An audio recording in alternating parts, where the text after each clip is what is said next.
It was a warm evening on the island of Sodor. The engines were finishing their last jobs for the day. Soon, the engines would be in their warm sheds to rest their wheels and cool their boilers. At Tidmouth Sheds, Gordon, Thomas, Edward, Percy and James were talking about their day's work, when Thomas noticed Henry had not returned. Where's Henry? It's not like him to be late. He's probably out taking the flying kipper or something. I don't think so. There's no delivery of fish this week.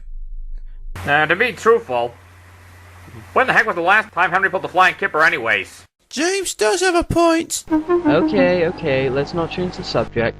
We were talking about why Henry hasn't come back yet. Well, it's still a mystery, and... Just then, Rosie pulled up. She looked very tired. Hello, Rosie. Don't normally see you here. You look exhausted. I am. I've just taken Henry to the steamworks. He was really heavy. The engines gasped.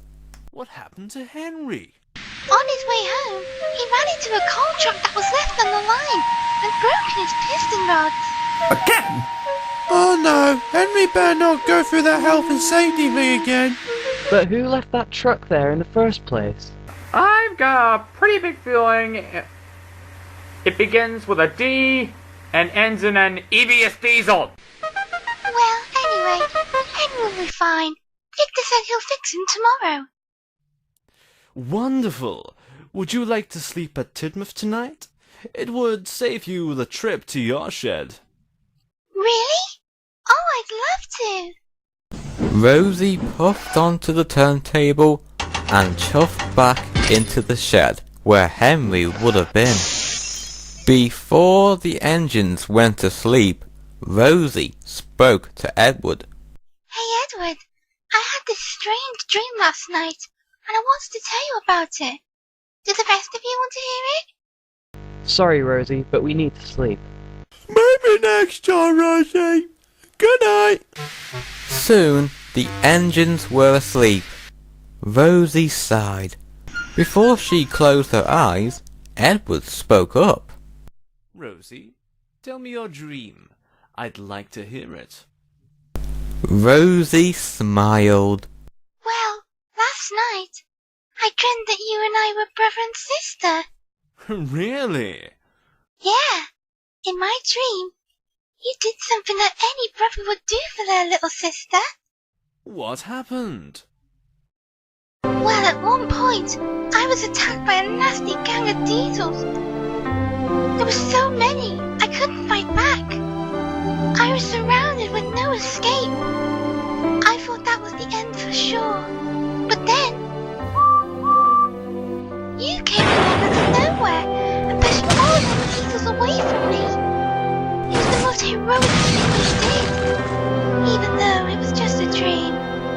Edward thought Rosie's dream was wonderful. Wow, Rosie, that's a wonderful dream. Thanks for telling me about it. Dreams can take you on any adventure. Thanks, Edward. Oh my, it's getting late. We'd best get to sleep and start dreaming. Good night, Edward. Good night, Rosie. Soon, Edward and Rosie were asleep and began their dreams. Rosie was dreaming that she was preparing to take a really long train to show the other engines she was very strong. She even wanted to impress Thomas. Well, here I go. Ready to pull this long train. Wish me luck. Good luck, Rosie. The Fat Controller will be pleased with your work. Oh, that would be wonderful. Me, the world's strongest engine. With a toot of a whistle, Rosie set off with her really long train with ease.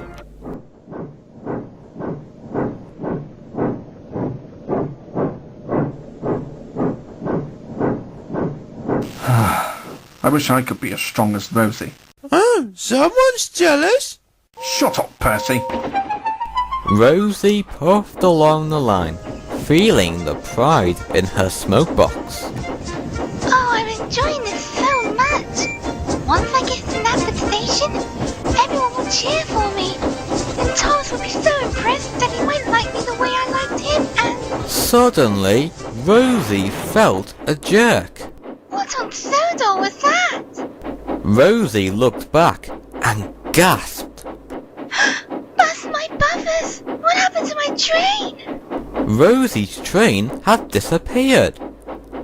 Then Rosie felt her wheels turning faster and faster. Oh me! Oh my! Oh, help! Help! I can't stop! Then there was trouble. Rosie was heading towards the end of the line. Oh no! I'm going to crash! Rosie closed her eyes. Then Rosie felt her brakes come on. She opened her eyes and gasped. What the? I'm back at Tidmouth? But I was about to crash. I must have woke up from my dream and... But Rosie was wrong. There in the sheds was a sleeping Rosie. Rosie was still dreaming. Can it be? Did I pop outside my dream cloud? Then Rosie noticed Thomas. She could see Thomas's dream cloud. Then Rosie had an idea. If I could pop out my own dream cloud, then maybe... Rosie decided to find out for herself.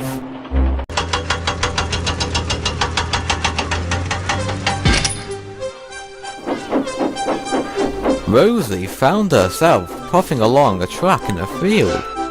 She looked around. There were loads of Thomases in many different forms. It must have worked! Look at all these Thomases! I'm inside Thomas's dream! What was that? Then Thomas puffed into view. But he didn't look happy, but was surprised to see Rosie. Oh, hello, Rosie. Didn't expect to see you here. Hey, Thomas! Why are you sad? It's my whistle. I've lost my whistle. Rosie looked, but Thomas's whistle was still in its place. Really? But I can see it. It looks fine to... I don't mean it like that. I mean, my whistle has lost its sound. It now sounds like this. Listen.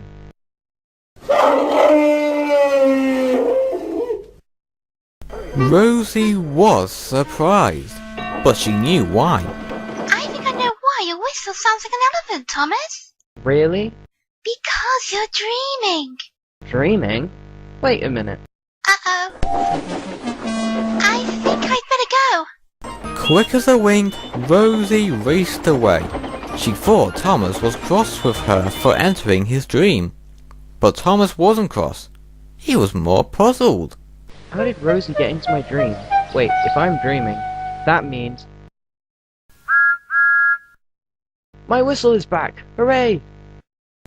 Rosie popped out of Thomas's dream and stopped on the turntable.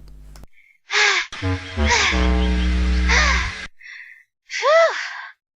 That was close.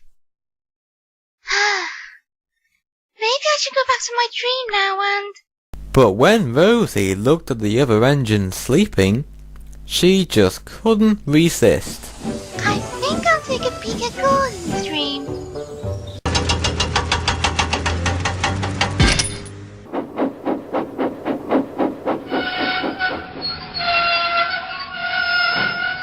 Now where is that express engine?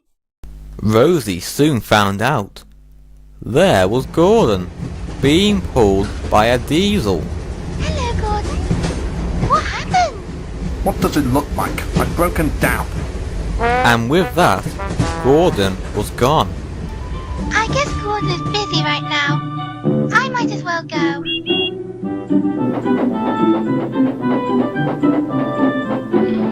Rosie was soon out of Gordon's dream cloud. She saw the time. It was 7 to 4 in the morning. I guess I had time for one more dream for me to go into. Let's see. There's James, Percy and Edward left. Which one? Then Rosie remembered that she told Edward what she dreamt last night. Oh, of course. I'll see what Edward is dreaming about.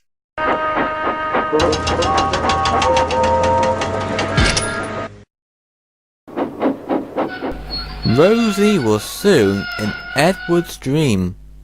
It seemed a bit quiet. Too quiet, even for Rosie. Edward has to be here somewhere. Can't be dreaming about nothing. Suddenly, a load of diesels raced right past her. Rosie couldn't believe it. They were the diesels from her dream. No way. It can't be. Those are from mine. And that means... Edward! Don't worry, Edward. I'm coming. When Rosie arrived, she saw that the diesels were ganging up on Edward. He was scared. "We have you cornered, Edward. There's no escape. Diesels, prepare to take this steamy apart in every painful way." The diesels moved in closer. Edward shut his eyes. Then... What the... You leave Edward alone, you big bullies! Rosie used all her huff and puff to biff the diesels out the way. But it didn't work. The diesels laughed. Well, look at this. This Blue Engine's little sister failed to save her big brother. Throw her next to the blue puffball. Rosie was thrown next to Edward. Now they were both in trouble. I'm sorry, Edward. This was not meant to happen. It's okay, Rosie. You tried your best, and that's what friends are for. No, it's not okay. I shouldn't even be in your dream. I should have gone back to my own dream cloud. We both wouldn't be in this mess if it weren't for me. Edward was surprised. Before he could say anything, the diesels began to attack them. No, please don't hurt us. Ah!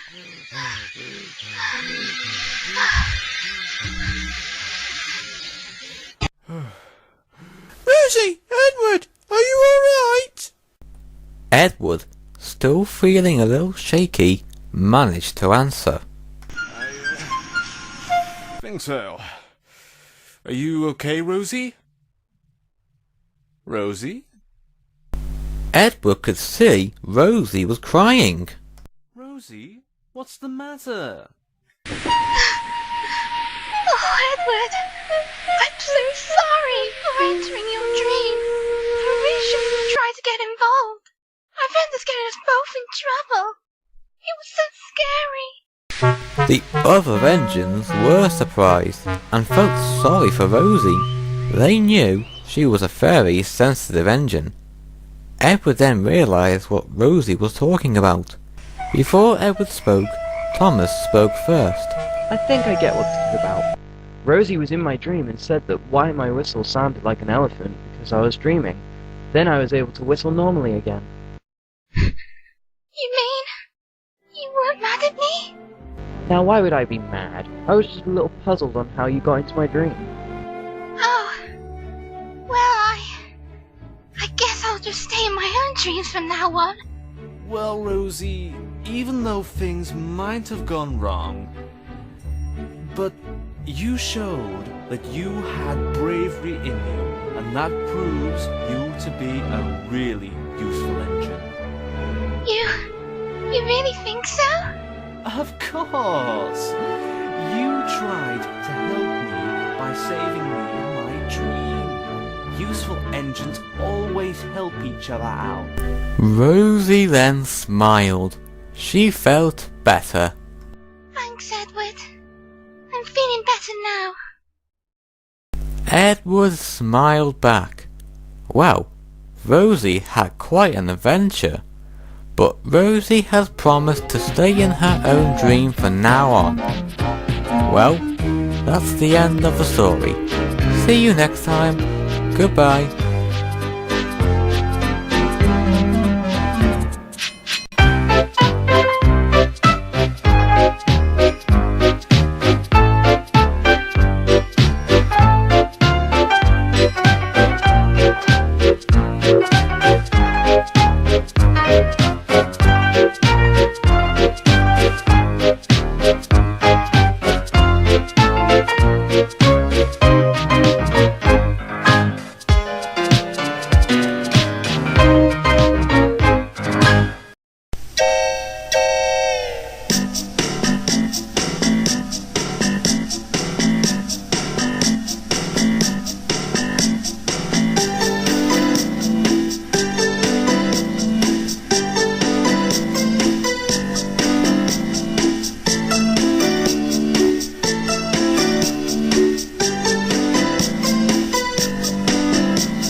It was a sunny day on Sodor. The engines were really busy. Thomas was working on his branch line. Percy was pulling a goods train. Rosie was shunting in the yard. And Scruff was taking rubbish to the waste dump. Scruff is a small engine and can only do small jobs and take a few trucks. Scruff does enjoy taking rubbish, but today he felt a little bored. Sometimes I wish I could do something different. I wish to be more useful than just take rubbish. I'll ask Whiff if I can have a look around Sodor after I get to the waste dump.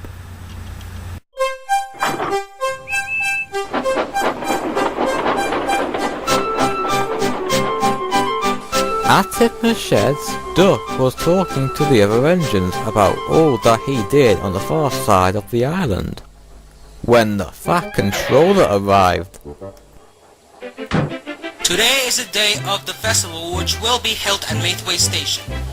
I need an engine to collect the party supplies from the docks and take the route over Gordon's Hill. It's the quickest way to get to Maithway.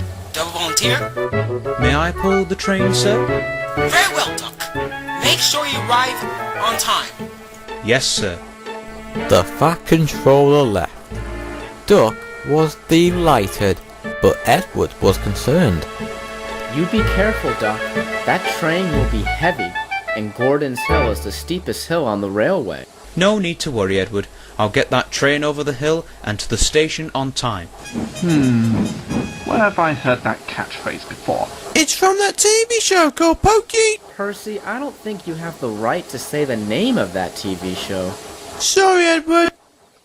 Well, anyway, I best be off. The party supplies aren't going to deliver themselves. And Duck puffed away to the docks. Well, I better go as well. I have to collect the party guests from Knapford.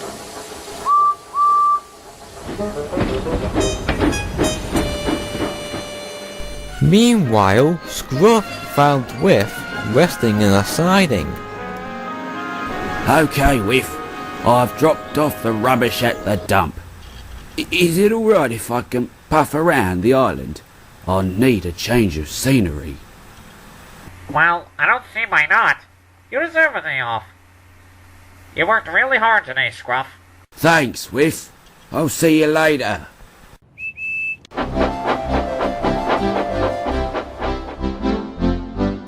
At Brendan Docks, Duck was coupled up to the train of party supplies. Mavis pulled alongside Duck.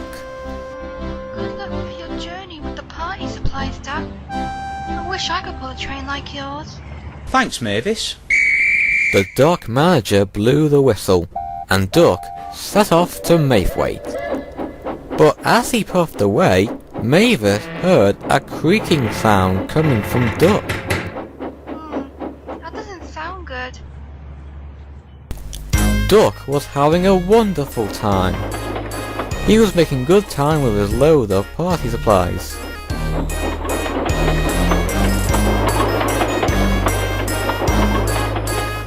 He was almost at Gordon's Hill, when suddenly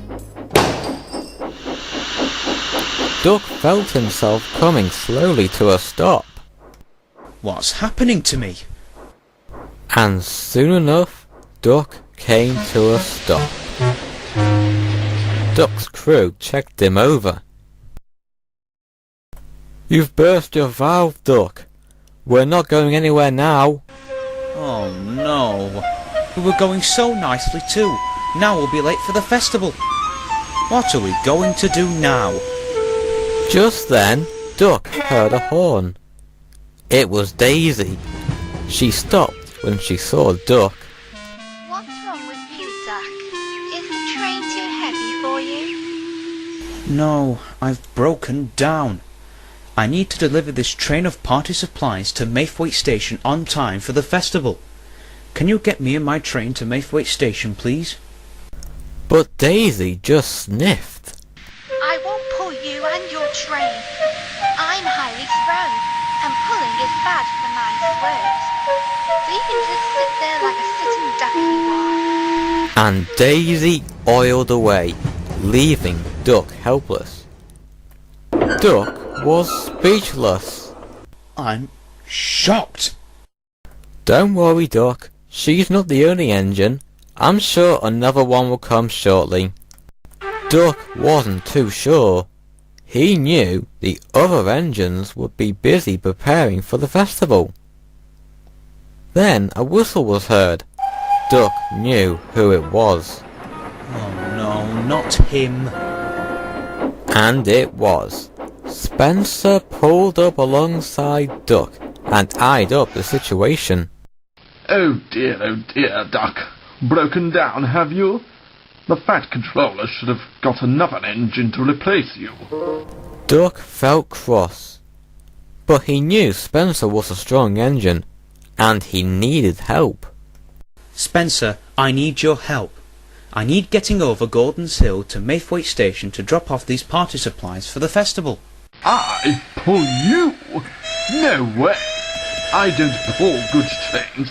I only take the Duke and Duchess of Botsford. Now I must set off. And Spencer steamed away, leaving Duck helpless. I knew he wasn't going to help me anyway.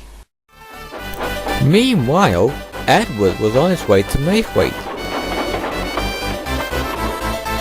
He saw Percy on the other line. He looked worried. Hello, Percy. What's the matter? Duck hasn't arrived at Maithwaite yet with the party supplies for the festival. Mavis did tell me Duck made an odd creaking sound when he left the docks, but I wouldn't worry too much, Percy. He might have stopped for a quick rest. Well, I hope Duck does arrive at Maithwaite soon. We can't have a festival without the party supplies. Indeed, Percy. Indeed.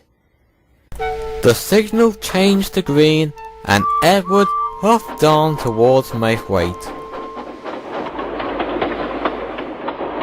Duck was still stuck. He had been waiting a long time, and was beginning to lose hope. Then he perked up. Another engine was coming. It was Toby. Toby stopped when he saw Duck. "Oh my, Duck! What happened to you?" My valve has burst. I can't puff or chuff. Can you help me get to Maithwaite? Toby sighed. "I would like to help you, Duck. Honest I would. But I haven't the strength to pull such a heavy train. I could never even make it up Gordon's Hill with your weight. Duck just sighed. I understand, Toby. Never mind. I'm sure another engine will come along and help you. And Toby trundled away, feeling sorry for leaving Duck helpless. Well, that's it. The festival will have to be cancelled. I'll never make it on time now. Duck felt terrible. Meanwhile, at Maythwaite, the Fat Controller was on the platform. He looked at his watch. Where's Duck? He should have been here ages ago. The festival starts half an hour. Mavis, who was passing by, overheard this and stopped. Sir, I think Duck might have broken down when you passed out the docks. He was making an awful creaking noise. The Fat Controller thought about this. You may be right, Mavis. Duck hasn't been to the steamworks to be looked at for ages, but I've no spare engine to help him. What about me, sir? Sorry, Mavis, you still got jobs to be done. All right, sir. Mavis sadly carried on with her jobs. She couldn't help but worry about Duck.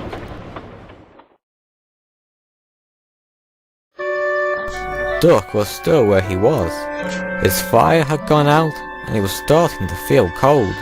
How can I say that I'm really useful now? Then he heard a whistle, but he didn't have his hopes up. There's no point asking this engine to help. Duck then saw who it was. It was Scruff. He was surprised to see Duck broken down. Goodness me, Duck, what happened? Well, I've broken down, and I asked a few engines to help me. I asked Daisy, but she refused to help. I asked Spencer, but he wouldn't help. I even asked Toby, but he sadly couldn't help. So now I'm not sure no one will help me. Well, that will never do. Would you like me to pull you and your train to Maythwaite? Wait. You? Are you sure, Scruff? I think I can.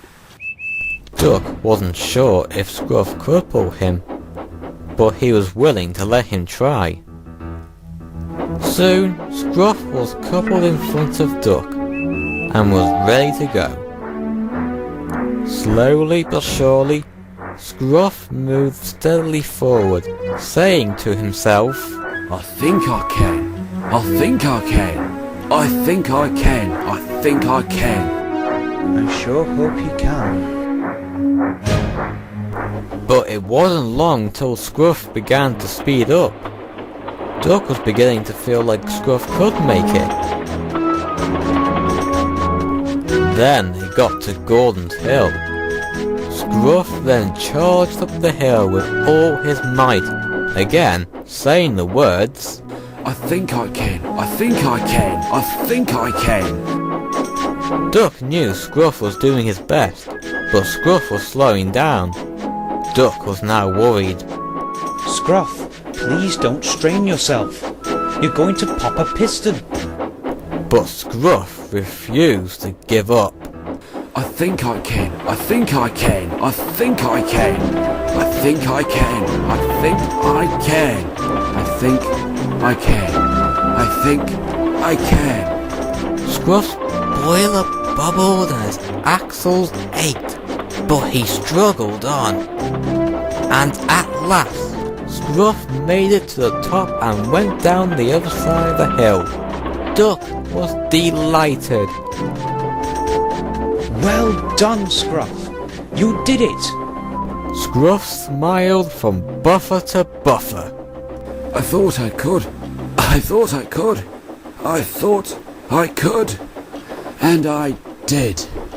But it's not over yet. We need to make up for lost time. On towards Maythwaite. Scruff pumped his pistons and thundered down the line. At Maythwaite Station, some of the engines were waiting. They were worried. Edward would soon arrive with the party guests, and the festival would be starting in 9 minutes. What if Duck never makes it? The Fat Controller should let me take the train. But what if you broke down? Well, well, never mind. If there's no party supplies, then the festival will be cancelled and... Suddenly, they all heard a whistle. Hey, look over there. All the engines looked. There was Scruff, pulling into the station with Duck and the train of party supplies. The engines were surprised and were happy to see Duck. Scruff was relieved to have stopped after a long, hard journey. Thank you so much, Scruff. If it wasn't for you, the festival would have been cancelled. The Fat Controller smiled from ear to ear. Well done, Scruff! You prove yourself to be a really useful engine. Thank you, sir. As an award, after the festival is over, you and Duck will go to the steamworks to be fixed and have a fresh new coat of paint. Duck and Scruff were delighted. Just then, Spencer and Daisy arrived. The Fat Controller turned towards them. He had heard everything about them not helping Duck. I want a word with you two later at Tidmouth Sheds after the festival. Uh-oh. I think we're in trouble. Later, the station was decorated. Food was laid out on the table, and Harold and Jeremy were standing by ready for the flying display. Edward arrived with the party guests. Edward was really happy that the festival was looking great.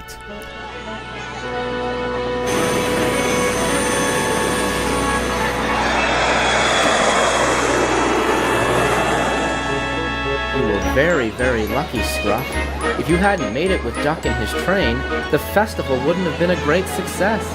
Well, all you got to do to succeed is if you think you can do something, then you can. I thought I could, and I made it. Now that is how you prove yourself to be a really useful engine. So, the festival was a great success, and all the engines had a great time, but not as much as Duck and Scruff.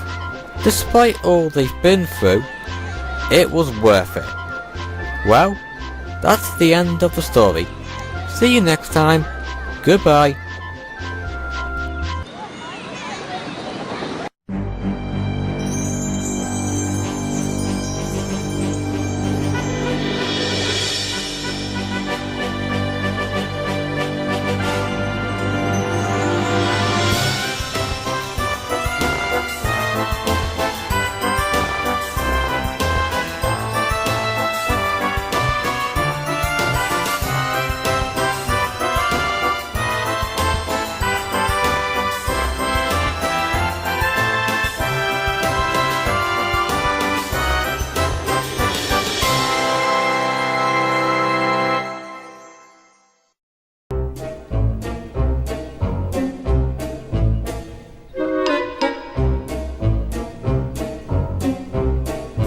Very disappointed in you two.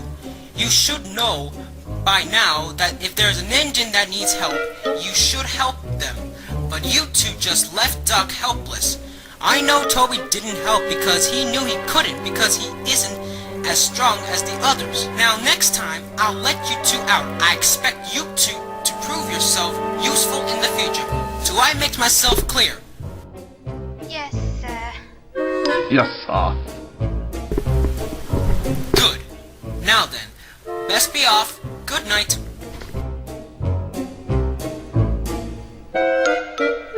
So, pulling trains is bad for your... Shut up.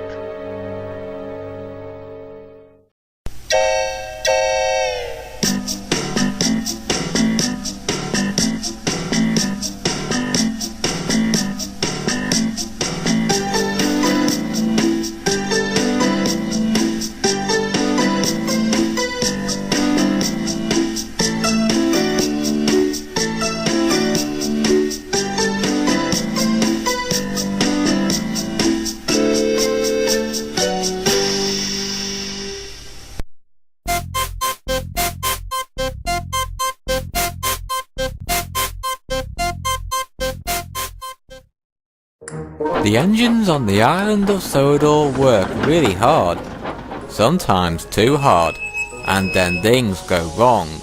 Then they have to go to the steamworks.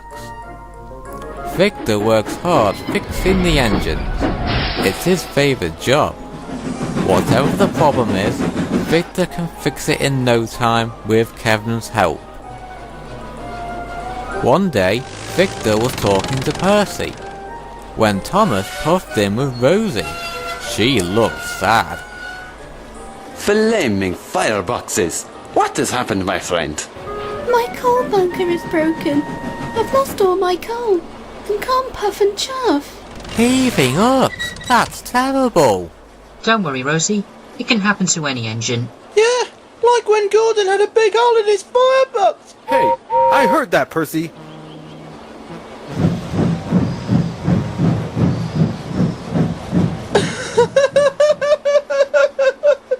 Well, Rosie, we'll get you puffing along the tracks, but we can't fix your coal bunker yet. We don't have the right parts to fix you yet. But without my coal in my bunker, how am I going to be able to make steam? With these, of course. Rosie couldn't believe it. There, in front of her, was a steam engine's tender. It was painted the same colour as Rosie's paintwork, and it had red wheels like her own. The other engines gasped. That's my buffers. Flooding my funnel! My very own tender? Of course. You can use it to store lots of coal until we get the parts to fix your coal bunker. Rosie beamed. Soon, the tender was coupled to Rosie, and her fire was soon burning. She was happy to be steaming again. Just then, the Fat Controller arrived. Rosie, I have some jobs for you to do. Rosie was excited. She would be using her new tender for the first time while she did her jobs. First, you must collect supplies from the docks to the quarry. Then you must take some scrap to Maithway to the smelter's yard. And lastly, you must take coal trucks to the coaling plant to the transfer yard in the hills. Is that understood? Yes, sir. I will do my best. Good. I knew I can rely on you. And the Fat Controller left. Rosie pumped her pistons. I must hurry. I've got a lot of work to do. But as Rosie puffed away, Victor tried to tell Rosie something very important. Rosie, wait! Just because you have a tender doesn't mean you're stronger than Gordon. But Rosie hadn't heard Victor. This made Victor worry. Don't worry, Victor. I'll tell Rosie what you said. Thank you, Thomas. And with that, Thomas steamed off to find Rosie. Rosie was chuffing and puffing along to collect the supplies from the docks, when she had an idea. I know. Instead of doing my jobs one at a time, with this tender, I can do all my jobs at once. Rosie, you are a clever engine. Rosie continued on. Meanwhile, Thomas was puffing as quickly as he could to catch up with Rosie. But then, as Rosie passed the signal, it changed to red. Thomas had to stop. Oh, bother. Rosie soon arrived at the docks and backed down onto her waiting trucks. Edward, Henry and Duck were there. They were amazed when they saw Rosie with her own tender.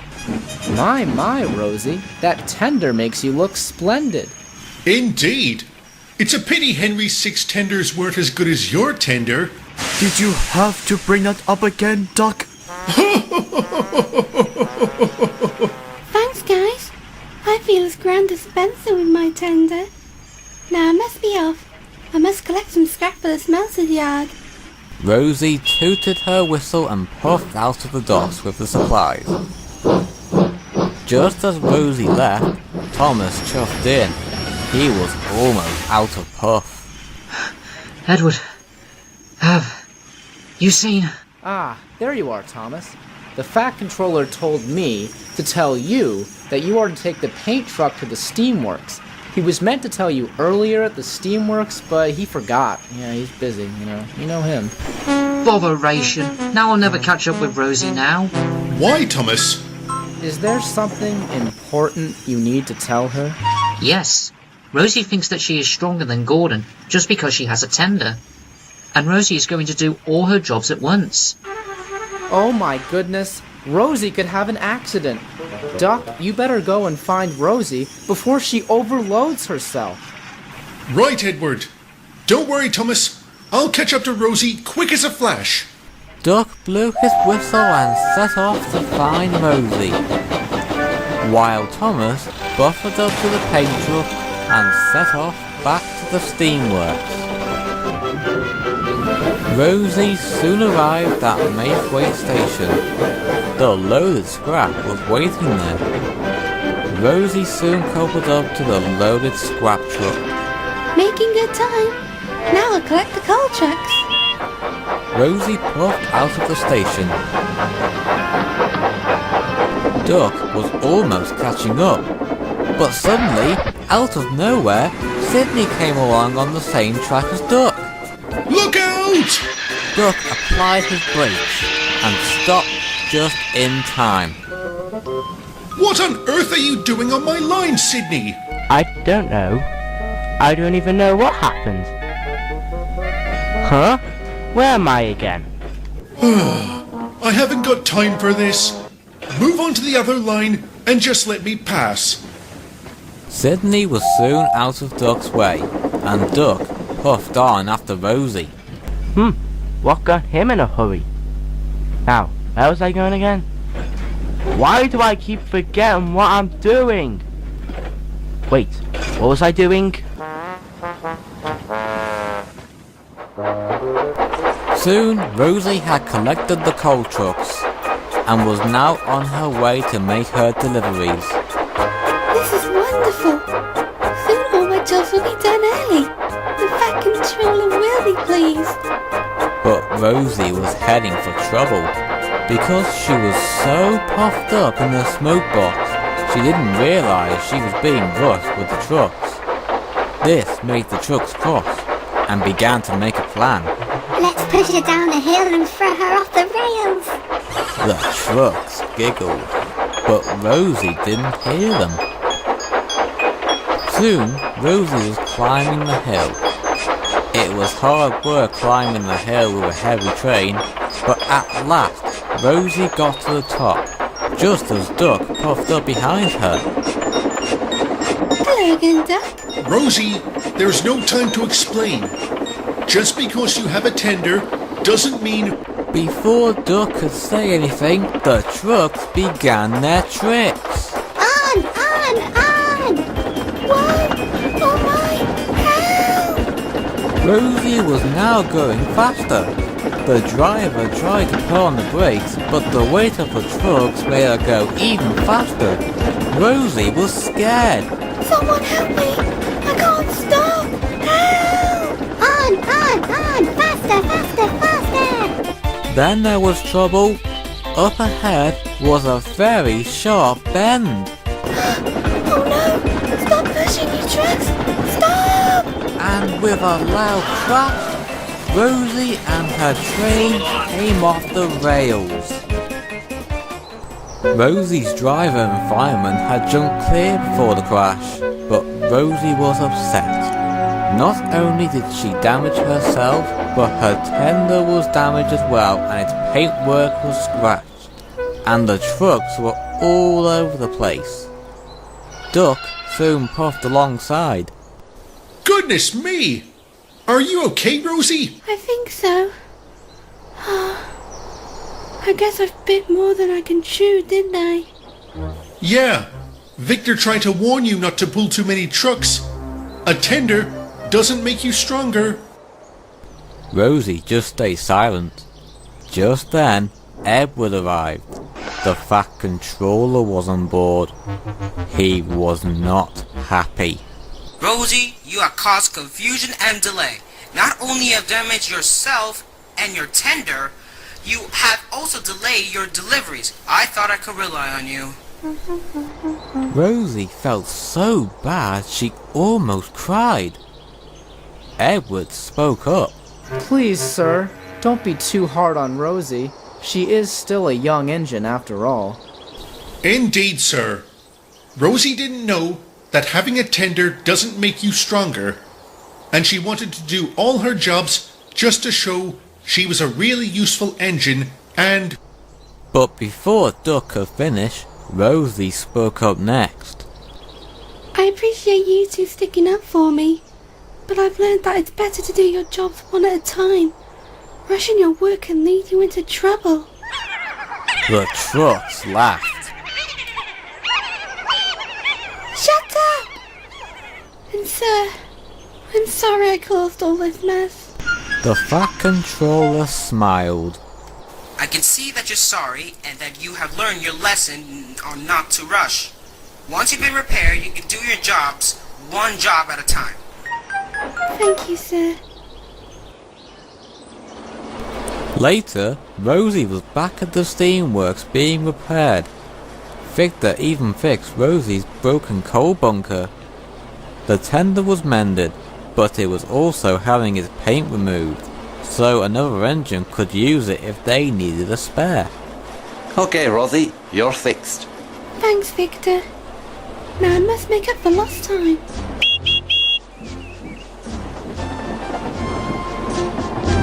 Soon, Rosie was on her way to the quarry, but this time she only had the truck of supplies with her. Rosie soon arrived with the supplies. Mavis was pleased to see Rosie. Thank you for bringing the supplies, Rosie. Rosie smiled. Next, Rosie delivered the load of scrap to the smelter's yard. The diesels didn't say anything to Rosie, but Rosie didn't mind. She knew what the diesel were like.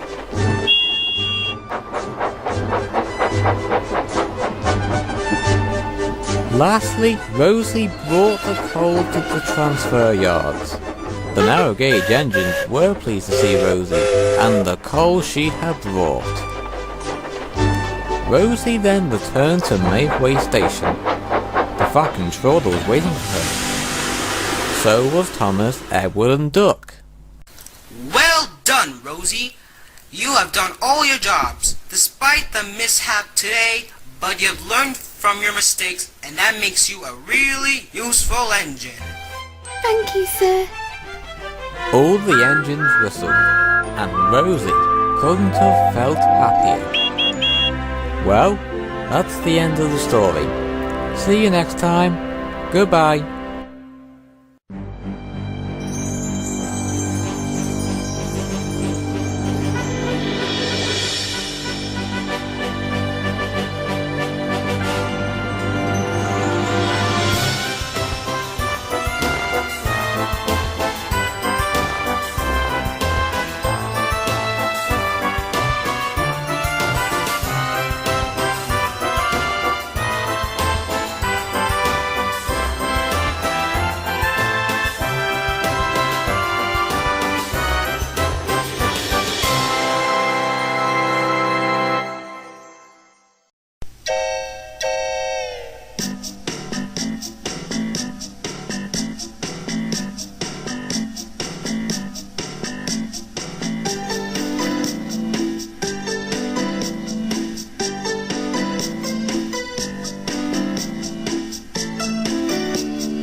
In the high hills of Sodor, the narrow gauge engines work hard all day, taking trucks and passengers to and fro. They like to be busy and help one another if they are ill or broken down. And most of the day, they like to be really useful. But one morning, the engines were feeling tired and Sir Handel wouldn't stop complaining. Man, I'm getting sick of doing all this work. there is just too much work for me to handle. How can you say that when your name is Sir Handle? You should be able to handle anything.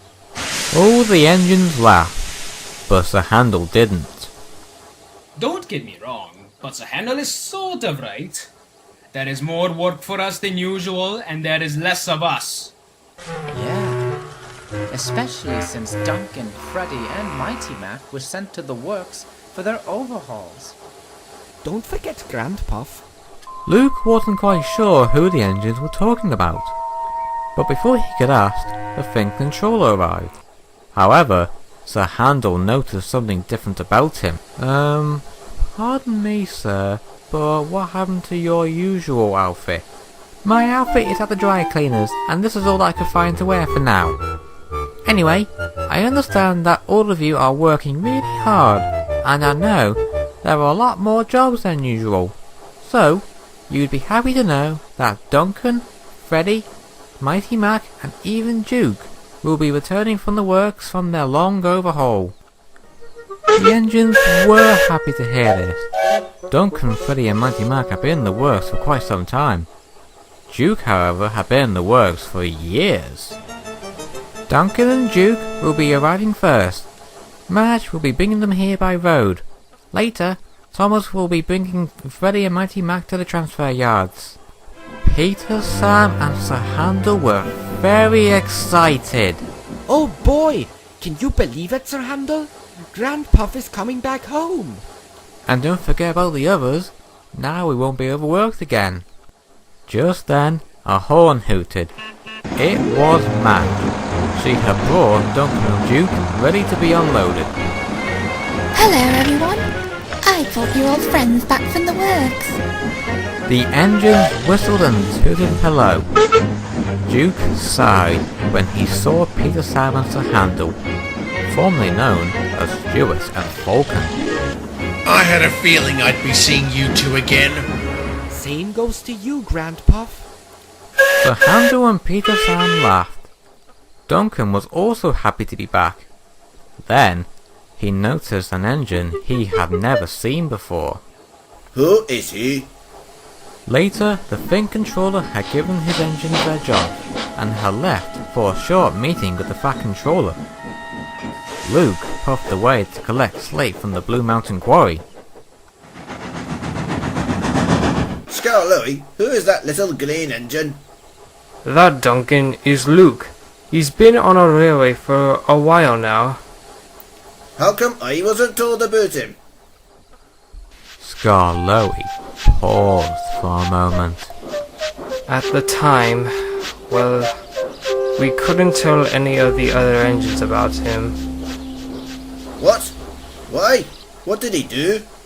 It was because when Luke arrived on Sodor, he thought he knocked Victor off the boat and into the sea by accident. Since then, he hid out of sight at the Blue Mountain Quarry because he thought he'd be sent away from Sodor if anyone found him. Duncan couldn't help but laugh. Ha! You'd have to be a scary engine to think that. What a silly engine. And Duncan puffed out of the yard to collect his train. Scarlowy was speechless after what he just heard. I guess Duncan doesn't change at all. Indeed, he's still a bit of a snooty engine. He's been like that at the works, rushing the workmen to fix him first.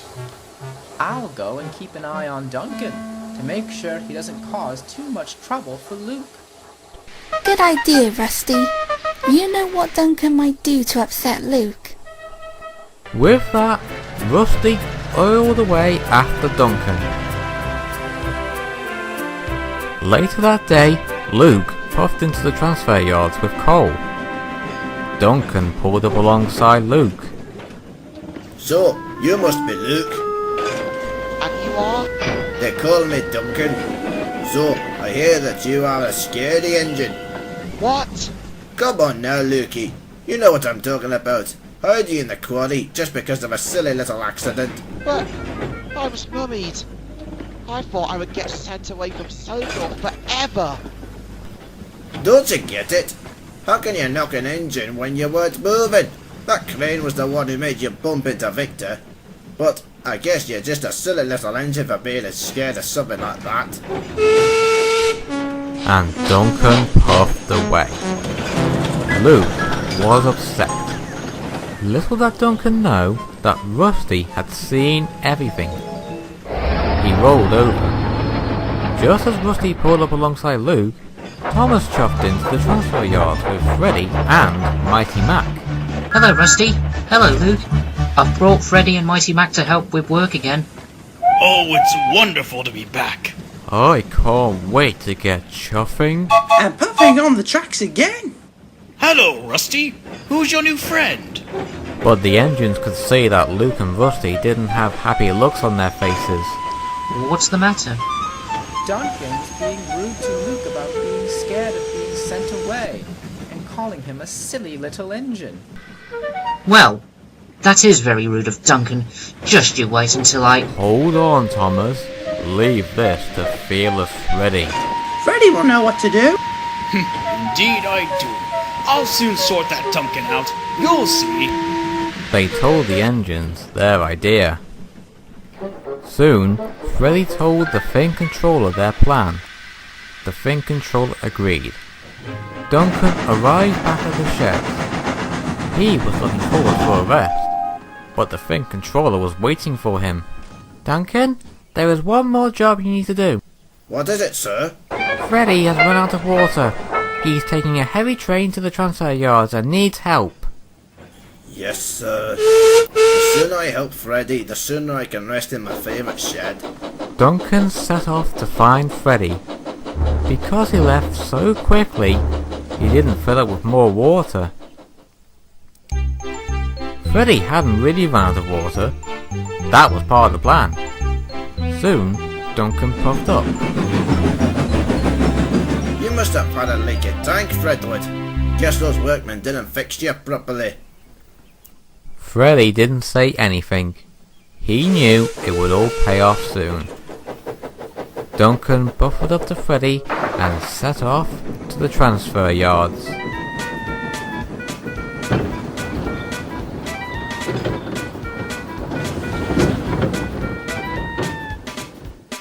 Duncan puffed and chuffed and huffed with every ounce of steam he had. Freddy could tell Duncan was tired. They were halfway near the transfer yards when suddenly Duncan felt himself slowing down. Wait, why am I slowing down? And soon the whole train came to a complete stop. Oh no! Now I'm out of water. I should have topped up with more water. Duncan's driver went to call for help. He returned a few moments later. We're in luck. An engine is on his way to help us get to the transfer yards. Well, whoever it is, he'd better hurry. I want to rest in my shed that I've missed for so long. Just be patient, Duncan. A few minutes had passed. Duncan was impatient. Then he heard a whistle. Duncan realised who it was. Oh no, it can't be.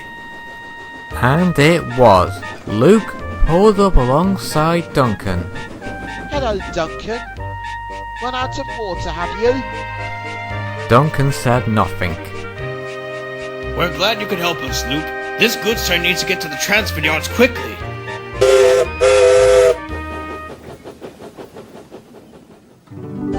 Luke coupled up to Duncan, and once more, the heavy train was on its way to the transfer yards.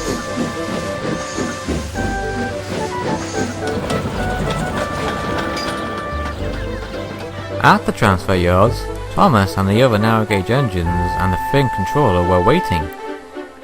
At last, there was Luke, pulling into the transfer yards with Duncan, Freddy, and the heavy goods train. The engines whistled and cheered. Luke was tired, but proud. Well done, Luke. Yes, Luke. Well done indeed. Oh, if His Grace was still here, he'd be very proud. I knew Grandpuff couldn't go a day without mentioning His Grace. Duncan felt embarrassed. The Think controller spoke sternly to Duncan. Duncan, you have spoke rudely to Luke. That is very unkind, especially on your first day back on my railway. Luke has proven that he is really useful, reliable, and very helpful. I think you owe Luke an apology. Yes, sir. Sorry, sir. Luke, I'm sorry I called you a silly and scaredy engine, and thanks for helping me. That's okay, Duncan. We all make mistakes. Everyone agreed. Even Duncan had to agree. Well, all's well that ends well, I say. Duncan and Luke are now good friends. Duncan tries his best to not be a naughty engine. Even Sir Handel tries his best not to complain about his work. Especially since Duncan, Freddy, Mighty Mac and Duke came back, the workload was much easier. Well, that's the end of the story. See you next time. Goodbye.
One morning, Percy the small engine was idling in a siding.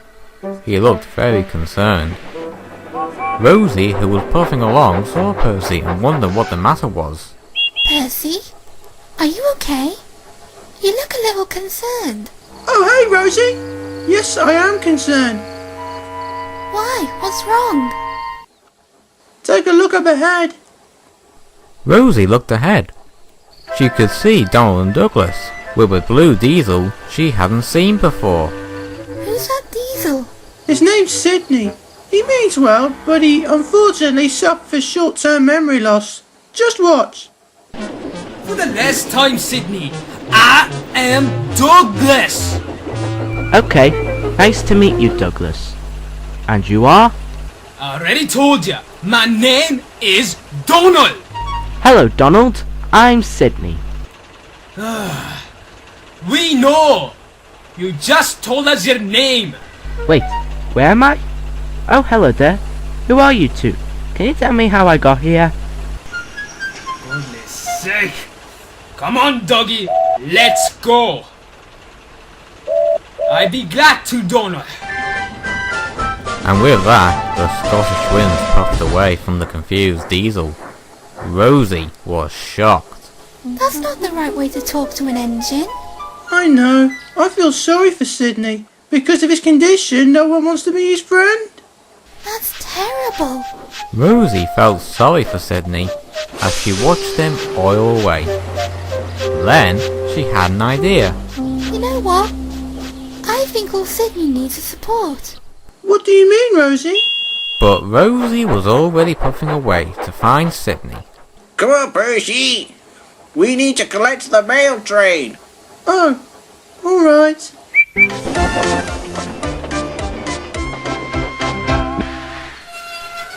Rosie arrived at Mayfway Station to find Sidney with Gordon. Gordon wasn't having much luck with Sidney either. Sidney, just leave me alone. Why? What did I do? Why should I tell you? You're just going to forget what I'm telling you. Forget what? Wait, where am I? Oh, hello there. I'm Sidney. Who are you? That's it! I'm not talking to you anymore! What's your problem? I'm just trying to be friendly. But Gordon puffed away crossly. Rosie was speechless. Suddenly, she began to worry. Just then, Edward puffed up. Hello, Rosie. Something wrong?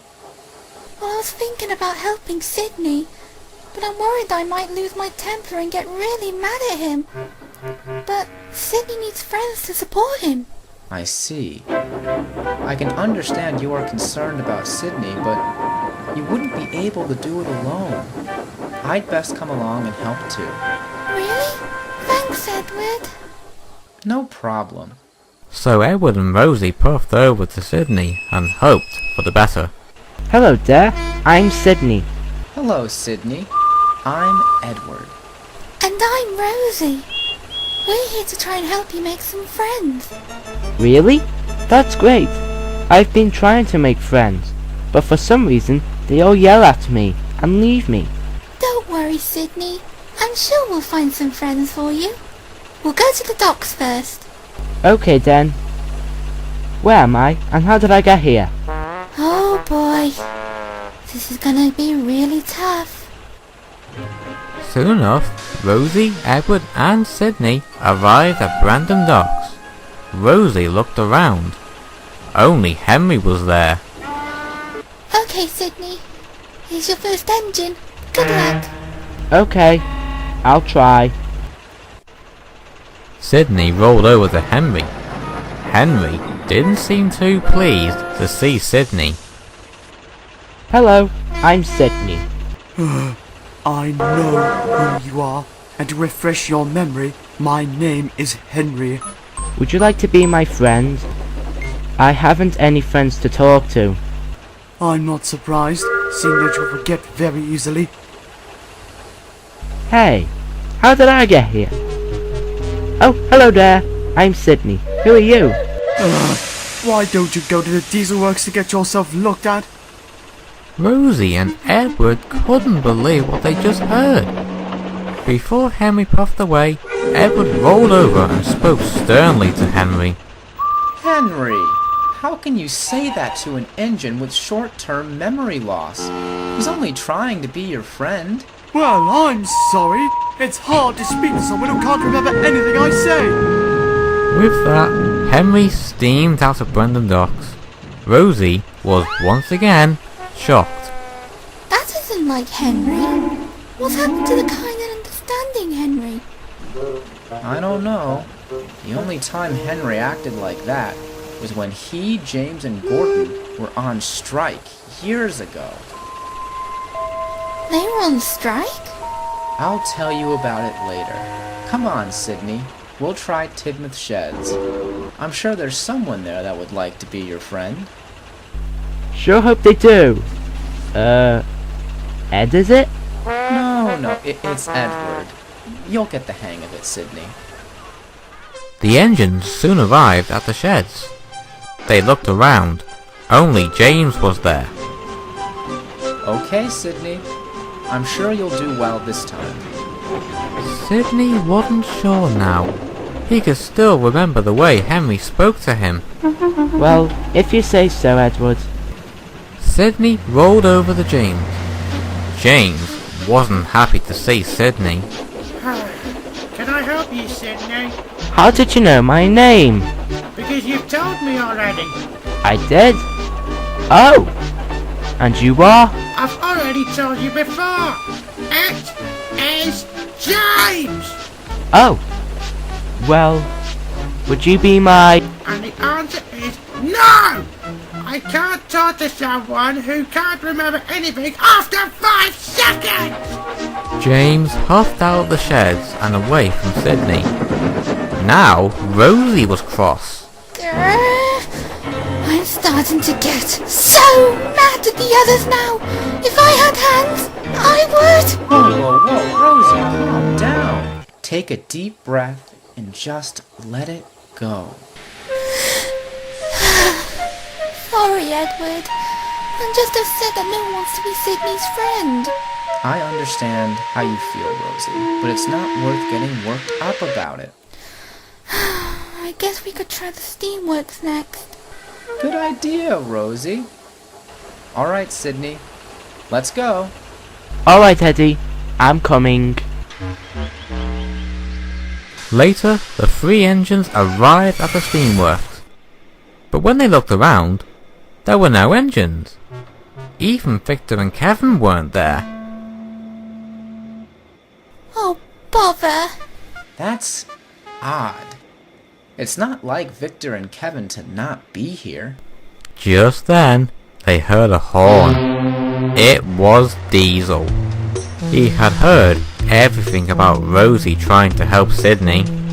I hear you've been trying to get that sorry excuse for a Diesel to make some friends. What's it to you, Diesel? You two are just wasting your steam. No one wants to be friends with that engine. Sorry, Sidney, but you'll never make any friends. Not even any Diesel friends. That's not true, Diesel! Sidney has us for friends. 2 engines isn't enough. Face it, Sidney won't have any friends. And Diesel oiled out of the steamworks. Edward and Rosie were really cross with Diesel, but Sidney was upset.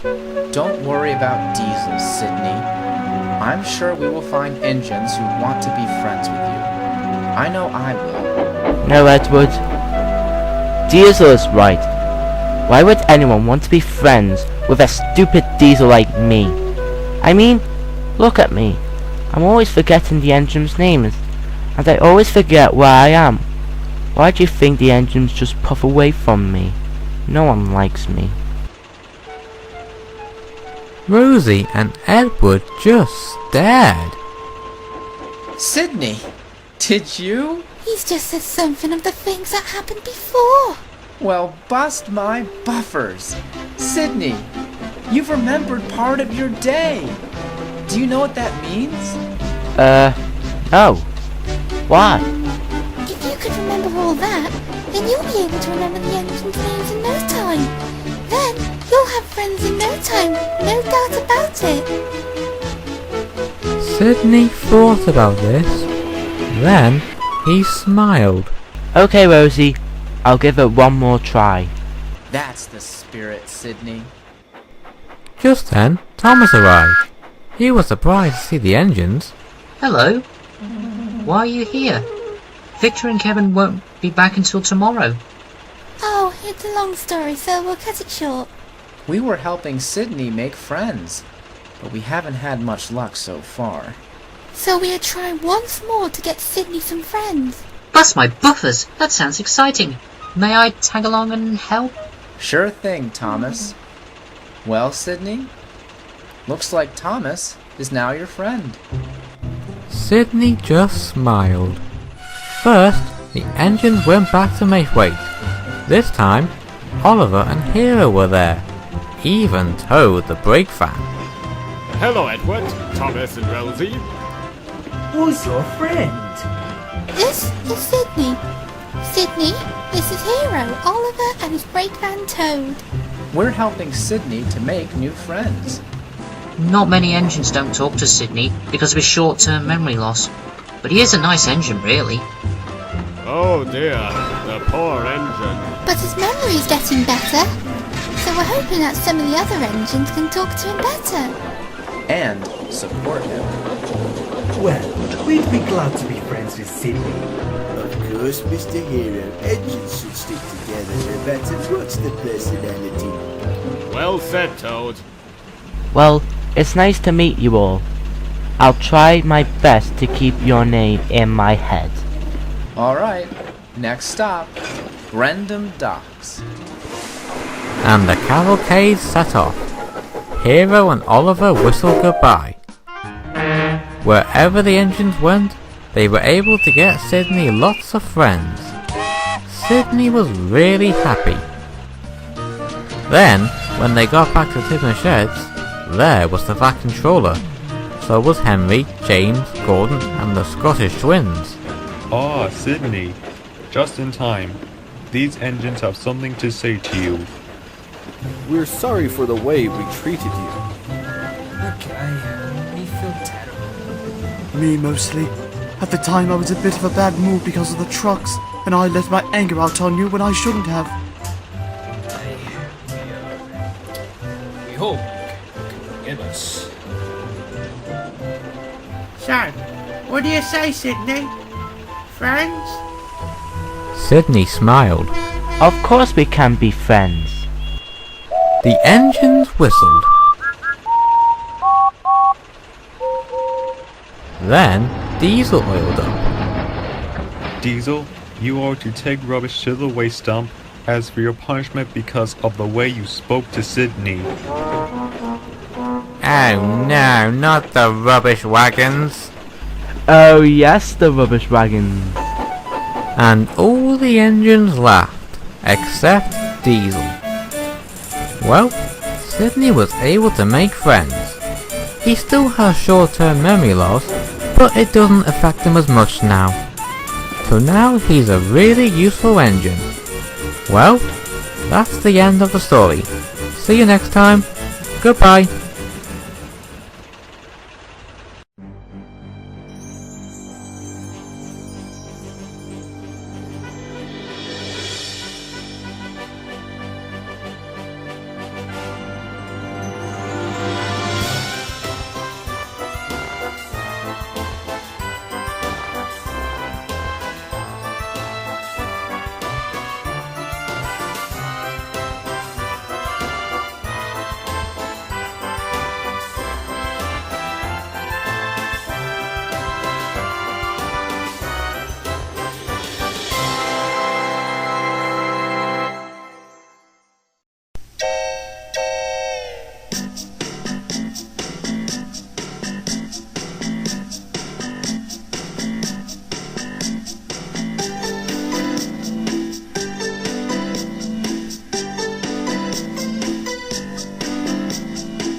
It was just a warm morning on Sodor, and Thomas the Tank Engine likes to work on his branch line with his two coaches, Annie and Clarabelle.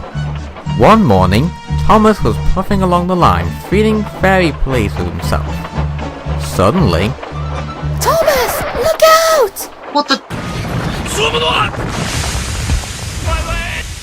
Bust my buffers! Whoa, what happened? A line of trucks crashed into Thomas. We're not going anywhere now. just then, Emily puffed up. Oh my gosh, Thomas, are you okay? I'm really sorry. Yeah, I think I'm alright. Don't worry about it. You couldn't help it. You know how those trucks are. I still feel bad. I'll go and get Rocky, and I'll take you to the steamworks.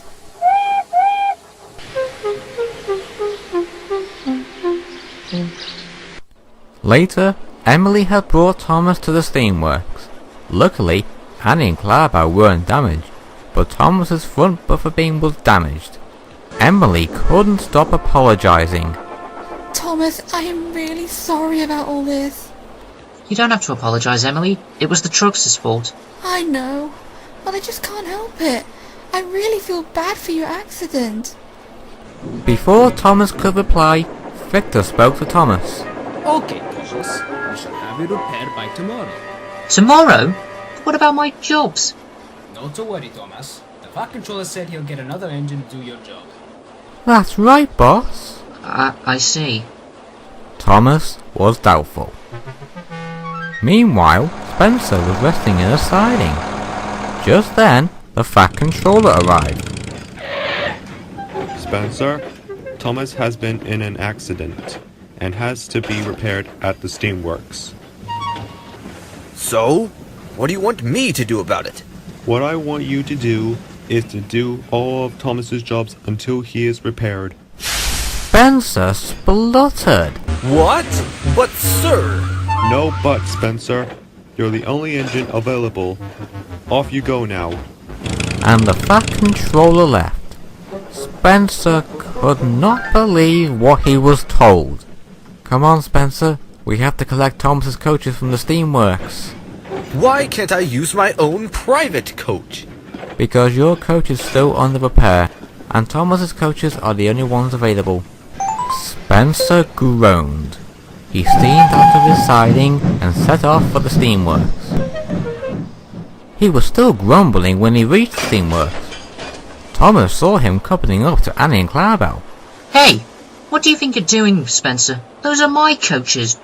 I know Annie and Clarabelle are your coaches. The Fat Controllers ordered me to do your jobs today, and I'm not happy about it. Why did you have to get in an accident and make me do your jobs? Thomas didn't reply. This made Spencer cross. Why, you little... Enough, Spencer! You got jobs to do. Be off with you now. Spencer just said nothing and puffed away with Annie and Clarabelle. Take care, girls. Don't let them cause trouble. And with that, they were gone. Spencer soon arrived at Maythwaite Station, but he stopped too quickly. That made the coaches bump into each other. Oh, that hurt! You need to be more gentle, Spencer. Spencer just ignored them. I won't let a couple of coaches tell me what to do. If I have to do Thomas's jobs, then I'll just have to do the job Spencer style. As Spencer pumped his pistons and steamed out of the station as quickly as he could, his driver lost his footing and fell over. Now with the regulator fully open, Spencer reached his full speed in no time. Fastest and best, fastest and best. Spencer was enjoying himself enormously, but the coaches weren't, nor were the passengers. They were being tossed off their seats like peas in a frying pan. Spencer, stop! Slow down! You're causing us to rock and roll! But Spencer didn't listen. He just raced along the line, right past Toby. Trembling trucks, what was that? Then he raced past Duck. Slow down, Spencer! Keep speeding like that, and you could have an accident. Spencer was nearing the next station. The driver finally managed to get up. He proceeded to shut off steam and apply the brakes, but nothing happened. The fireman tried. Still nothing. Get to the coaches and uncouple them, and tell the guard to apply the brakes quickly. Spencer could see the station getting closer, but he noticed that he wasn't slowing down. Hey, why aren't we slowing down, driver? Driver? Then Spencer felt a jerk. He looked back and saw that Annie and Clarabelle were uncoupled. Then he raced right past the station and into a siding.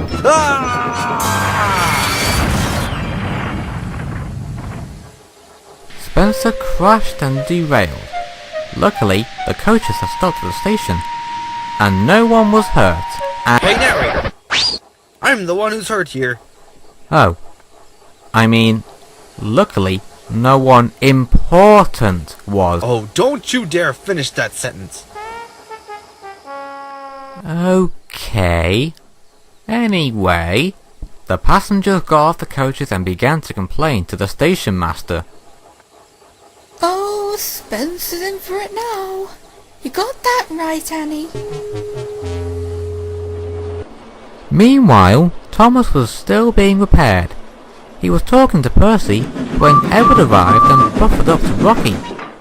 What's the matter, Edward? Did something happen? Yes, Thomas. Something did happen. It's Spencer, and he's had an accident.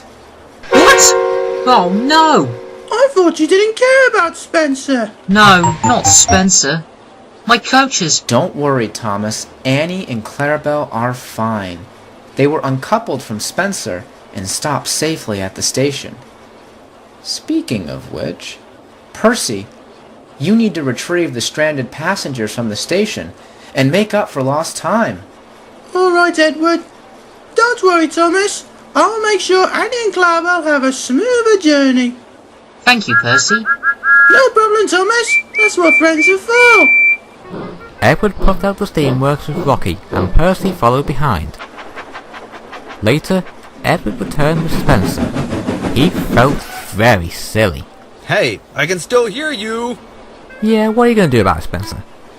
Anyway, just then, the Fat Controller arrived. He did not look happy. He was cross. You have been a very careless engine. You were going too fast. The passengers had been complaining about the bumpy ride you gave them. And you were very rough with the coaches. What do you have to say for yourself? I'm sorry, sir. Spencer felt even more silly. As soon as you have been repaired, you will work as a shunting engine until I can trust you to be a really useful engine again. And the Fat Controller left. Spencer groaned. Oh no, anything but that. And I've only just got off my last punishment with Daisy, too. It serves you right, Spencer. Could have hurt someone. Spencer said nothing. The next day, both Thomas and Spencer were repaired. Spencer watched as Thomas puffed happily away to find his coaches. Go on, Spencer. Out you go. I need space for my steamworks. Yeah, Spencer, move yourself. Off you go now. Spencer just sighed as he steamed out of the steamworks. Spencer wasn't having a great day. The trucks were being cheeky and saw a chance to tease Spencer. Spencer's now a shunter. Spencer's now a shunter.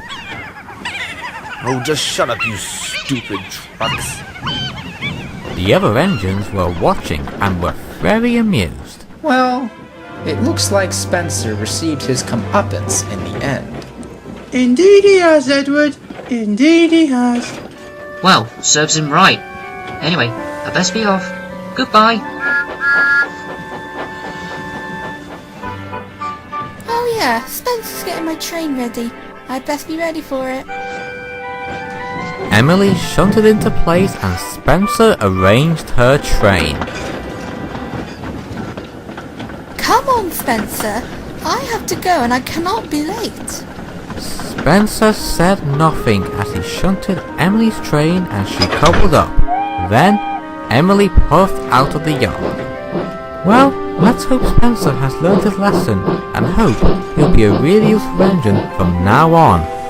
Well, that's the end of the story. See you next time. Goodbye.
Mavis, the Quarry diesel, was worried. Bill and Ben both had an accident. They had both crashed into each other and were both dented and hurt. And they had to go to the steamworks. If the twins have to be sent to the steamworks for repairs, how am I going to keep this quarry running? The Fat Controller was already ahead of Mavis. He was on his way to Tipping Sheds. Gordon and Henry were the only engines there. Gordon was grumbling. Ugh, I can't believe it. No express today. It's disgraceful. Come on, Gordon. A day off from the express will do you good. I suppose so. Just then, the Fat Controller arrived. Oh, and I was just starting to enjoy my day off. Henry and Gordon, I have an important job for you both. What's the job, sir? You two are to work at the quarry with Mavis. Gordon gasped. I beg your pardon? Why can't Bill and Ben do it? That's their job. The twins have been sent to the steamworks for repairs. Now I want you two to work hard and improve that you're both really useful engines. Yes, sir. But sir, Really useful engines don't argue. Now on your way. Gordon just grumbled as he set off with Henry to the quarry. On their way, they had to stop at a signal. Sidney was there. He was taking oil to the smelter's yard. Well, he was trying to. Hello, Gordon. Hello, Henry. Oh, hello, Sidney. What's wrong, Gordon? Gordon's just grumbling about working at the quarry. What's a quarry? And how do I get to the smelter's yard? Sidney, you let me worry about that. I'm the one driving you. Oh. Okay then. Guess I still can't remember certain things. I best be going. Bye! Sidney honked his horn and rattled away. Then the signal changed to green. But Gordon didn't move. Come on, Gordon. Move! Gordon didn't move. Not even his driving fireman could move him. Gordon, we can do this the easy way or the hard way. I'd like to see you try to move me. This is embarrassing.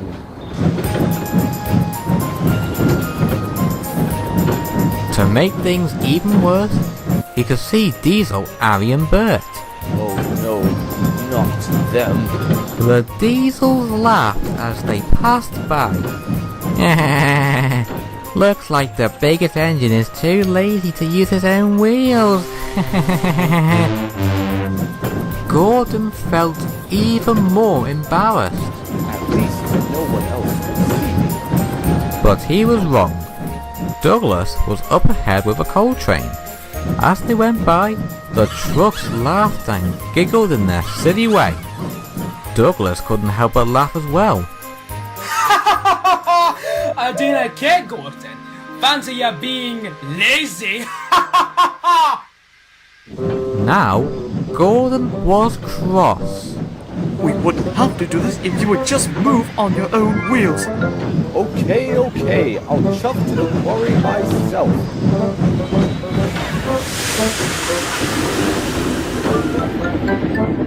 Soon, after Gordon's embarrassment, they arrived at the quarry.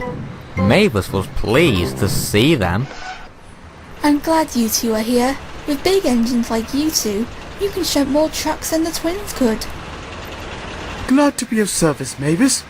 Yeah, sure, whatever. Let's just get this job over with. With that, Henry and Gordon shunted trucks around the quarry, loading up trucks, then shunting them into place for the other engines to collect their loads and take them away. Gordon did work hard, but he was still grumbling.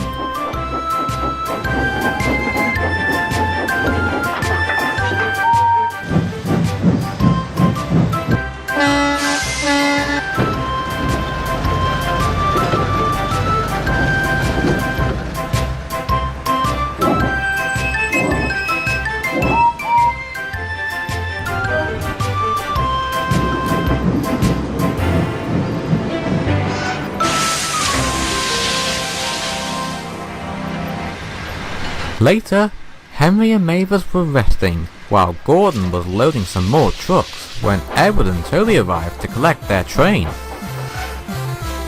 Hello, Henry. How are you and Gordon doing with Bill and Ben's work, Henry?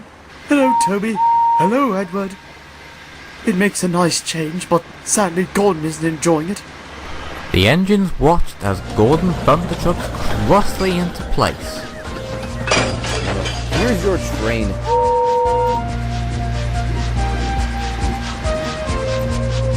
Gordon needs to learn to just work without fuss. Indeed, Mavis.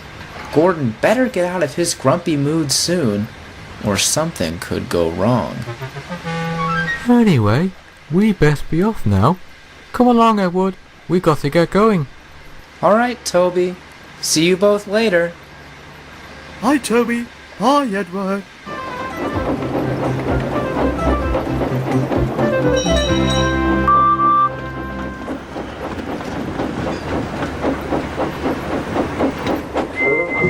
Later, Gordon was now starting to be careless as he bumped the trucks around the quarry.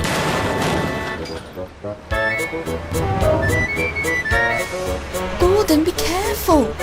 You'll get into trouble if you don't take care. I'm not being told what to do by a buzzbox diesel. Gordon was so cross, he bumped the trucks so hard that he and the trucks came right off the rail and crashed right into the slate dust hopper.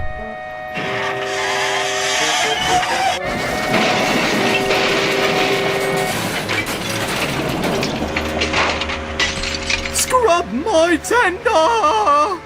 Everyone was shocked. The slate dust hopper was destroyed.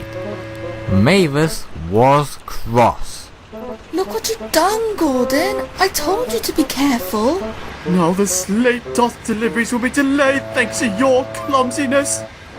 Just then, the twins Bill and Ben returned. But when they saw the mess Gordon had made, they were speechless. Gordon felt even more silly. To make matters worse, there was the Fat Controller. He had just climbed down from Ben, and he was cross. I am very disappointed with you, Gordon. You have been an unreliable engine. And you have caused, dare I say it, confusion and delay.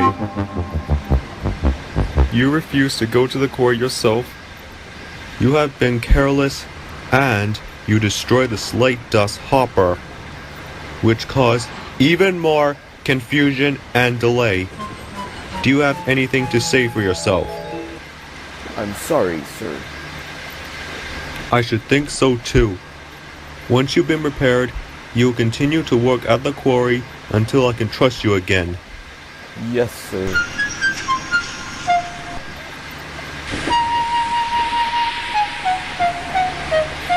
While the mess was being cleaned up, Oliver came to take Gordon to the steamworks. Cheer up, Gordon. You'll be a really useful engine again once you have been repaired in no time. Gordon remained silent as they set off for the steamworks. Later, Gordon returned. He could see Henry had already left. Gordon sighed and set to work. The slate dust hopper was standing again, but the supports needed to be put back in place. The engines had to take great care. Soon enough, the hopper was fixed. So for the rest of the week, Gordon worked as hard as he could and tried his best to be a really useful engine. Mavis and the twins were very impressed. Soon, work was over, and the engines were resting when the Fat Controller arrived on Sidney. He looked around. He was very pleased. Well done. It was all Gordon. He's worked harder than all of us put together. The Fat Controller smiled. Well, Gordon, I can see that once again you have been a really useful engine. As a reward, you can have your express back. Gordon beamed with pride. Thank you, sir. And Mavis, I'm sorry. I've been very rude to you. That's okay, Gordon. Well, Gordon learned his lesson and proven himself once again to be a really useful engine. Well, that's the end of the story. See you next time. Goodbye.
Diesel, the Devious Diesel, was rolling along the line.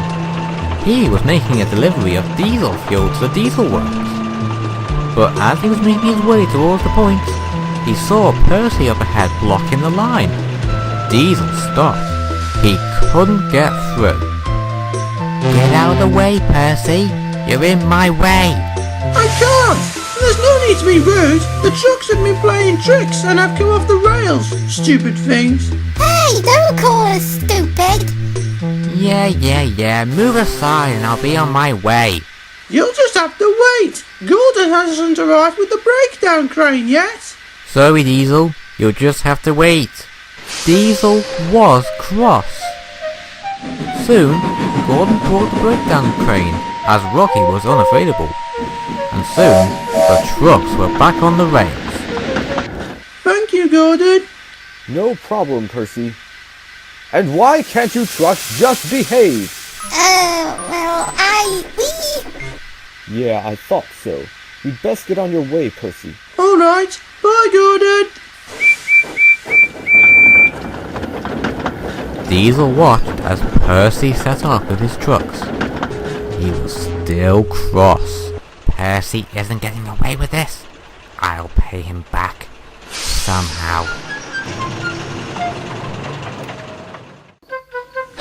The next day, Percy was talking to Thomas when the Fat Controller arrived to see Percy.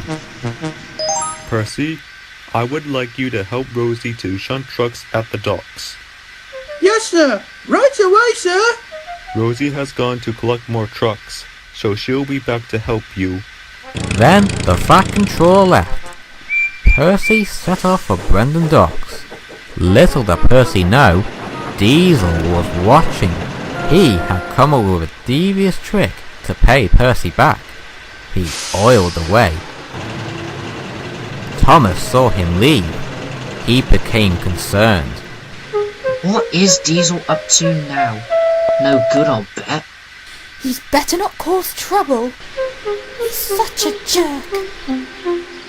Later, Diesel arrived at the docks before Percy did. He looked around. Rosie wasn't there either. Diesel knew she would be back soon. He then saw a line of trucks. Rosie had shunted them into place. Perfect. Diesel checked to see that no one was looking. Then, he biffed and bashed Rosie's trucks off the tracks. He looked again. No one had seen what Diesel had done. Not even Cranky. He was still sleeping. Right. Now to let my trick fall into place. And Diesel oiled out of the docks. A little later, Percy popped into the docks ready for work, when he noticed the derailed trucks. Bust my buffers! What's happened here? Just then, Rosie arrived. When she saw the truck she had shunted earlier derailed, she was cross. Percy, what do you think you're doing? I just shunted those. Rosie had thought Percy pushed the trucks off the tracks. Percy was very puzzled. What? What are you talking about? The trucks were derailed when I got here. Oh yeah, sure, and you were the only engine who was coming to help me. And now look what you've done. But I didn't derail the trucks. I'm going to tell the Fat Controller about this. And Rosie chuffed away. But Rosie, I'm telling you the truth. I had nothing to do with this. But it was no good. Rosie had already gone. Percy was now worried. Rosie soon returned with the Fat Controller, but he was not happy. I am very disappointed in you, Percy. I can't have careless engines who don't do their jobs properly. I spent ages shunting those trucks and you ruined it. But I didn't! I am not interested in excuses, Percy. You will go back to your sheds until I think you can be trusted again. Yes, sir. Percy pulled sadly away. Diesel had seen the whole thing. He was pleased. That will teach Percy not to mess with me. And Diesel oiled away to the smelter's yard to see his diesel friends. Percy was puffing sadly back to the sheds, but when he got to the sheds, he didn't stop. He just continued on. No one believes me. I'll just run away and never come back. And with that, Percy continued on away from the sheds. Mavis, who was idling nearby, heard Percy and was very worried. Why does Percy want to run away? I'd best go after him and see what's the matter. I'm sure I can help. Mavis set off after Percy.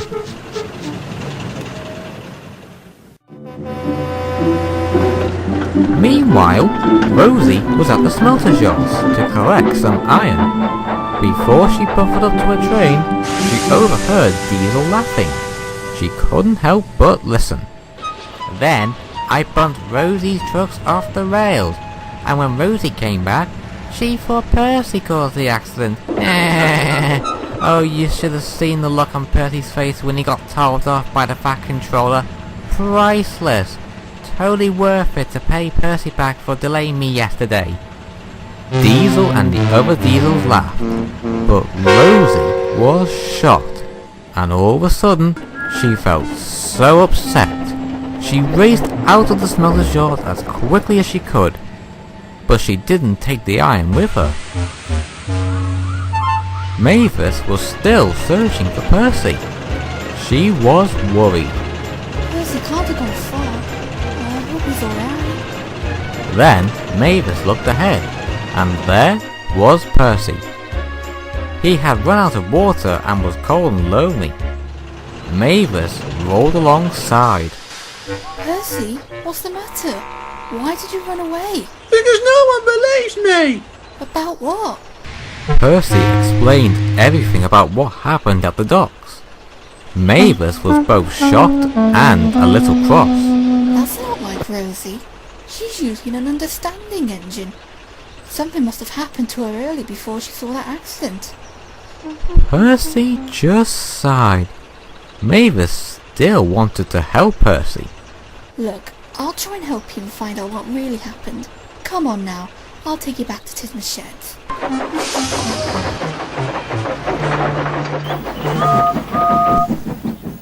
Meanwhile, Edward was passing by Tisma's sheds when he heard something. Hello? Is somebody there? Edward looked, but he couldn't see any engine anywhere. Edward, is that you? Yes, it's me. Who's in there? Rosie bravely puffed out the sheds. Edward could see Rosie was crying. Rosie? What's the matter? Oh, Edward, I've made a terrible mistake. Why? What happened? Well, earlier today, when I came back to the docks, I thought Percy derailed my line of trucks I shunted earlier. Then I told the Fat Controller about this and he was cross at Percy. And then at the smelter yard, I overheard Diesel talking and said he bumped the trucks off the line just to get back at him for something that happened yesterday. Now, I feel so bad. I'm sure Percy will never forgive me. Edward was shocked. He could see that Rosie was very upset. He was now cross about Diesel. Why, that big fusspot. Wait till I get my buffers on him. At that moment, Mavis arrived with Percy. Rosie quickly backed into the sheds, frightened. Rosie, you've got some explaining to do. Why? Easy, Mavis. Don't be harsh on her. Rosie has learned from her mistake, but she had to find out the hard way. Why? What happened? Edward explained to Mavis and Percy what Rosie told him. Mavis could see Rosie felt very terrible. Percy managed to speak. You mean to tell me that Diesel did it just to pay me out, just because I delayed him yesterday? Pretty much. Wait till I get my buffers on him! I know how you feel, Percy. I'm cross too. But right now, Rosie just needs help to get out of this situation.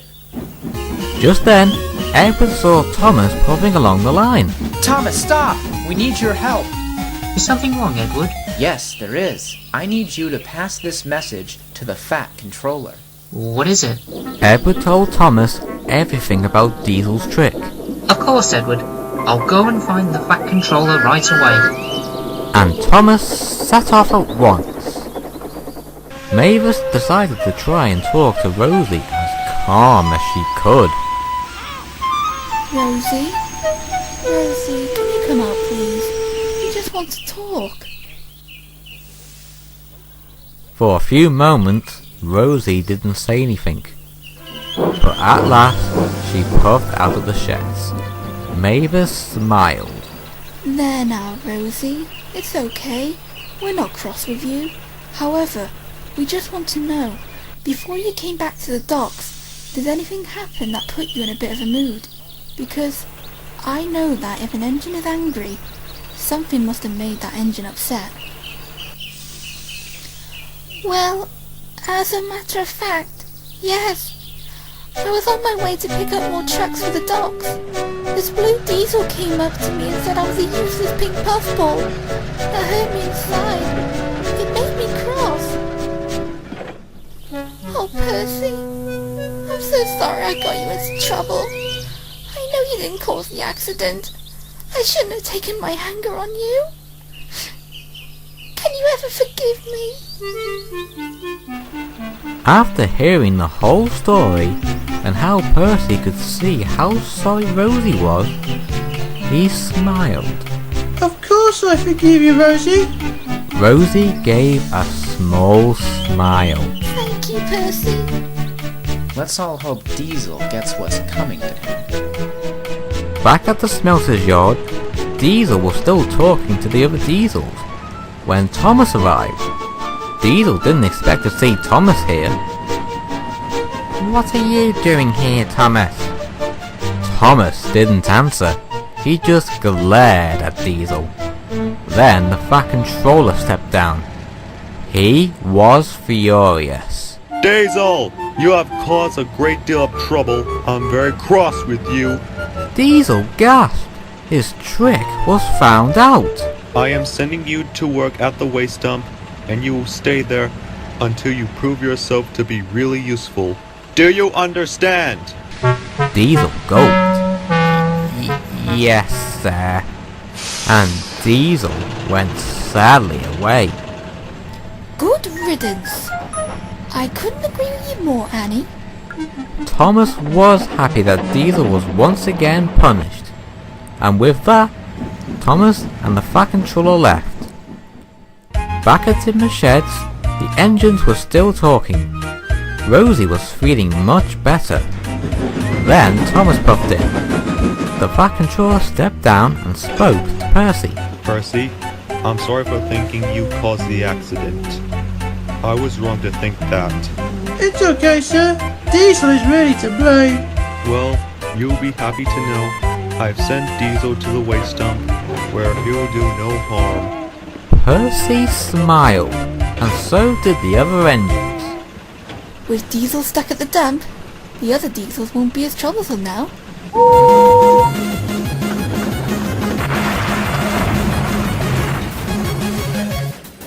for goodness sake, you stupid trucks. I guess we'll still have to put up with the trucks. You're right there, Rosie. And all the engines laughed. But Gordon completely misunderstood. What on earth are you laughing at? I just derailed. Poor Gordon. Well, I think we've all learned something here. Never jump to conclusions. Otherwise, you could be making a mistake and it can hurt your friends' feelings. Well, that's the end of the story and this series. But don't worry, we shall see you in a brand new series in the near future. Until then, goodbye for now.